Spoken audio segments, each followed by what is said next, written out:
Sir हाँ। बिल्कुल सही। तो अब ना एक मसीह का उद्धार 30 एट एज ऑफ 30 हो जाता है। जी। 30 साल तक, 30 साल तक वो पाप पाप में ही था। जी। हाँ।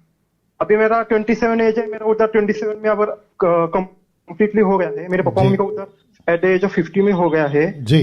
तो जो हम पहले से पाप करते आ रहे हैं, उन पाप की माफी तो यीशु ने दी दी है कलोरी राइट। क्रूज पे। राइट। तो उसका परिणाम हम भुगत रहे हैं अभी। राइट। मतलब हमारे जीवन में अभी जो कुछ भी आने वाले विपत्ति संकट, मतलब कुछ भी बीमारियां, फाइनेंशियल प्रॉब्लम्स, मतलब ये हम ये नहीं कह सकते कि यीशु में आने के बाद हमें 100% हमें फाइनेंशियली ब्लेस हो जाएंगे, या अच्छी जॉब, अच्छा बिजनेस चल जाएगा, राइट। शादियां हो जाएंगी। राइट। ऐसा कुछ नहीं, मतलब वो पाप का परिणाम हम भुगत रहे हैं अभी, है ना। जी जी जी जी जी जी। जी। तो वो सर वही बात है कि वो कटनी, मतलब वो तो बीज तो पाप का है ना सर। क्योंकि हमारे अंदर पाप का, आदम का पाप का स्वभाव है, और मैं ये नहीं कह सकता कि मैं कभी पाप नहीं करूंगा मरते ओके ओके दम तक। ओके। हाँ हाँ। पाप तो होने वाला है। हाँ हाँ हाँ हाँ। तो वो परिणाम मैं भुगत रहा हूँ। और ये तो ये क्या, मैं भूल गया सर। ओके ओके अभिषेक, हाँ। वेट करना, क्योंकि आपकी बातें मैंने सुनी है तो लोग कंफ्यूज ना हो। मैं उसको क्लियर करना चाहता हूँ। अभिषेक ने अभी कहा कि आदम का पाप का परिणाम अभी हम भुगत रहे हैं। अमीरी हो, गरीबी हो, पाप हो, धार्मिक जीवन, पवित्रता का, अपवित्रता का, ये सारी बातें इन्होंने करी है। लेकिन दूसरा कुरिन्थियों 5:17 कभी नहीं भूलना है। लिखा है कि यदि कोई मसीह में है तो वो नई सृष्टि है, पुरानी बातें बीत गए। ये मैं मानता हूं कि आदम का स्वभाव वाला शरीर मरते दम तक हमारे साथ चलता है। लेकिन प्रभु यीशु मसीह ने, पवित्र आत्मा ने वचन में हमें ये कहा है कि हमें उस शरीर पर जय पाना है। गलती किताब उसका 5वां अध्याय वचन 17-18 आप जानते हैं। आत्मा शरीर के विरोध में, शरीर आत्मा के विरोध में। शरीर आत्मा की लालसा पूरी करने नहीं देता और आत्मा शरीर की लालसा पूरी करने नहीं देता। लेकिन हमको लड़ना है, ये कहता है लड़ना है। मैं ये एग्री करता हूं कि हम शरीर में अभी भी हैं। रोमियो 6:1 से कहता है अनुग्रह तो आ गया। इसका मतलब ये नहीं कि हम पाप करते रहें।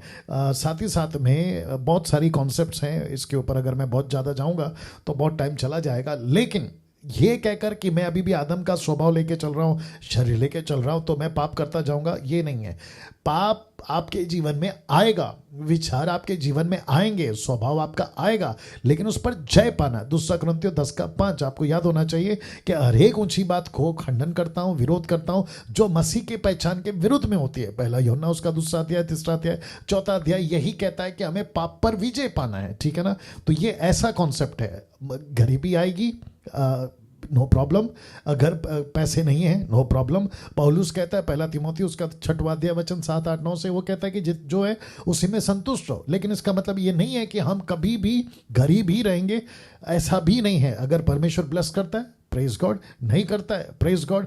आशीष आती है, प्रेज गॉड। नहीं आती है, प्रेज गॉड। लेकिन हम चीजों के पीछे नहीं भागेंगे, हम प्रभु के काम के पीछे भागेंगे। ओके अभिषेक। जी जी। या ये ऐसा है। बोलिए अभिषेक। हाँ, तो फिर वो एक का उधर एट एज ऑफ 30 हो गया जिसका, और एक का उधर 50 में हो गया। हाँ। तो सर वो तो 50 साल का जो आदमी है वो तो पूरा पाप में ही था। उसके बाद उसका उद्धार हुआ, और एक का उद्धार जल्दी हो गया। तो जी। उसने तो मतलब पाप किए नहीं ना, कम पाप किए as compared to him. Okay okay. और कॉन्सिक्वेंसेस की बात कर रहा था कि पिछला पाप का जो कॉन्सिक्वेंसेस है जो हमें भुगतना पड़ेगा ना, क्योंकि वो नरक की आग से तो हम बच जाएंगे, क्योंकि हाँ पवित्र आत्मा हमें लीड करेगा कि हाँ। पाप, मतलब अविश्वास और विश्वास में ये फर्क होता है कि उसके पाप समझ में नहीं आता, और उद्धार के बाद हमें पाप नहीं समझ नहीं में नहीं आता। अभिषेक, अभिषेक मुझे ये बताओ कि आपके दिमाग में ये बात क्यों है कि हमें भुगतना पड़ेगा? क्या भुगतना पड़ेगा? कॉन्सिक्वेंसेस पाप के मैं वही तो कह रहा हूँ ना, वैसे। कॉन्सिक्वेंसेस या परिणाम जो है भुगतना पड़ेगा। वो कौन से कॉन्सेप्ट में कह रहे हैं आप? आप किस वही किस क्षेत्र में, किस क्षेत्र में भुगतना पड़ेगा?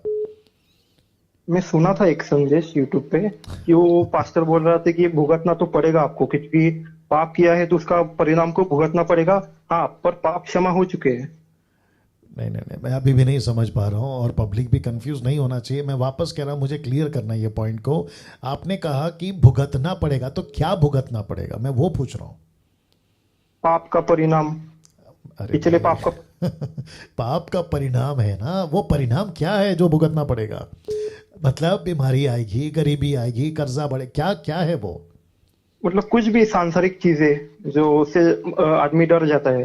मतलब जॉब चली गई, शादियां टूट रही है, क्योंकि वो इसमें तो नहीं था, जीसस के विल में नहीं था कि ये उससे शादी नहीं करेगा, अगर शादी हुई है तो टूट जाएगी, क्योंकि वो मसीह में जीसस को पता है। ओके ओके, मैं समझने की कोशिश करता हूँ या लोगों को भी समझाने की कोशिश करता हूँ, जितने भी 1200 लोग अभी जुड़ गए हैं। अभिषेक, मैं पूछता हूँ, आप उसका जवाब दीजिएगा, ठीक है? जी जी जी। ओके, तो आपका ये कहना है कि मसीह बनने के बाद भी आदम की गलती का परिणाम हमें भुगतना पड़ेगा, तो इसका मतलब ये है कि मसीह तो बन गए हैं लेकिन श्राप फिर भी रहेगा, आप ये बोल रहे हैं? हाँ हाँ। नहीं ना भैया, ये गलत है ना, हाँ हाँ। ये गलत है ना भैया, क्योंकि जी आदम जी। का श्राप, आदम का पाप का परिणाम, आदम के जितने भी फल खाने के चलते जो बातें घटी है ना, यीशु में आने के बाद में वो कंटिन्यू नहीं होगी ना अभिषेक, जी क्योंकि मैंने अभी बताया ना 2 कुरिन्थियों 5:17, अब हम नई सृष्टि हैं, अब आप परमेश्वर के बेटा बन गए ना अभिषेक, बेटा बेटी बन गए ना, आपका शरीर परमेश्वर का मंदिर बन गया है, आपको परमेश्वर ने अपने राज्य का राजदूत बनाया है, आपको परमेश्वर ब्लेस करता है हर क्षेत्र में। बट मैं वापस कहूंगा कि अगर पैसा है तो भी प्रेज गॉड, अगर नहीं है तो भी प्रेज गॉड, लेकिन अगर ये कोई प्रचार करता है यूट्यूब के ऊपर कि मसीह बनने के बाद भी आदम का परिणाम जारी रहेगा, ये कॉन्सेप्ट गलत है। गलत है, हाँ। हाँ, वो ये कंफ्यूज हो गया था, मैं कल संदेश सुना था।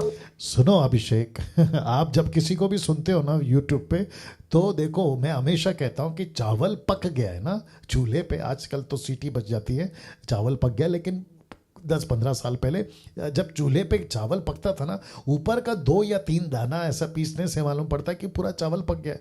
आप लोग जब यूट्यूब पे देखते हो ना किसी को भी, डैनियल राज को या किसी को भी, तो आपको ज़्यादा से ज़्यादा 3, 5, 10 मिनट के अंदर तो पूरा का पूरा पक्का पता चल जाना चाहिए कि ये बंदा जो प्रीचर है वो किस टाइप का है, कॉन्टेक्स्ट में है या आउट ऑफ कॉन्टेक्स्ट में है। हाँ, तो पूरा कंफ्यूज कर दिया उसने मुझे। सॉरी, बेनीहीन का था वो, बेनीहीन। अपने को नाम नहीं लेना है, मैं वापस कहता हूं, किसी भी दास, कोई भी इंटरनेशनल, खैर अभी तो इन्होंने नाम ले लिया, लेकिन मैं वापस कह देता हूं, कोई भी तुर्रम खान हो, हमारे लिए कोई छोटा कोई बड़ा नहीं है, सब एक समान है, ठीक है ना? किसी की भी वीडियो हो, अगर आप सुन रहे हैं और वो आउट ऑफ स्क्रिप्चर के कॉन्टेक्स्ट के बाहर प्रीच कर रहा है, कोई जरूरत नहीं है उसको सुनने की।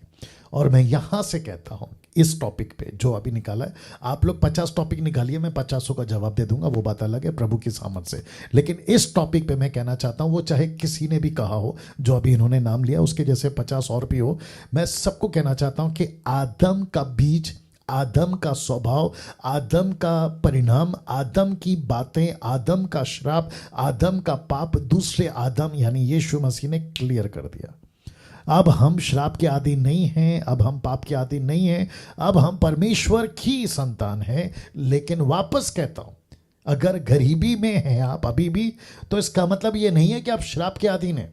नौकरी नहीं मिल रही तो इसका मतलब ये नहीं है कि आप श्राप के अधीन में, जादू टोना या XYZ आपको लग रहा होगा, खैर वैसा होता नहीं है, तो आप श्राप के अधीन में नहीं है, आप नई सृष्टि हैं, दिमाग में घुसा लो। आप यीशु के संतान हैं, दिमाग में घुसा लो। दूसरी चीज, आप उसकी कलीसिया हैं, आप उसकी दुल्हन हैं, यीशु के लहू से साफ किए गए, यीशु के लहू के वाचा के लोग हैं आप और मैं। कैसे अधीन में रहेंगे श्राप के, कैसे पाप के बंधन में रहेंगे? हमको तो विजय का जीवन दिया ना। और देखो, इब्रानियों किताब उसका 10:12, अगर मैं गलत नहीं हूं, अभिषेक मेरे साथ बने रहना जी। या, बट टॉपिक अच्छा है, कुछ लोग उल्टा सीधा सिखा रहे हैं और पता नहीं क्यों सिखा रहे हैं। बाइबल का स्क्रिप्चर बहुत इंपॉर्टेंट है कि आप उसको कैसे हैंडल करते हो। 10:12, हाँ यही है। ओके अभिषेक, ध्यान से सुनना, इब्रानियों किताब उसका 10:12 और 13:2 पढ़ूंगा। परंतु यह व्यक्ति, तो यानी यीशु, पापों के बदले एक ही बलिदान सर्वदा के लिए चढ़ाकर परमेश्वर के दाहिने जा बैठा। कौन? यीशु जी, ठीक है ना?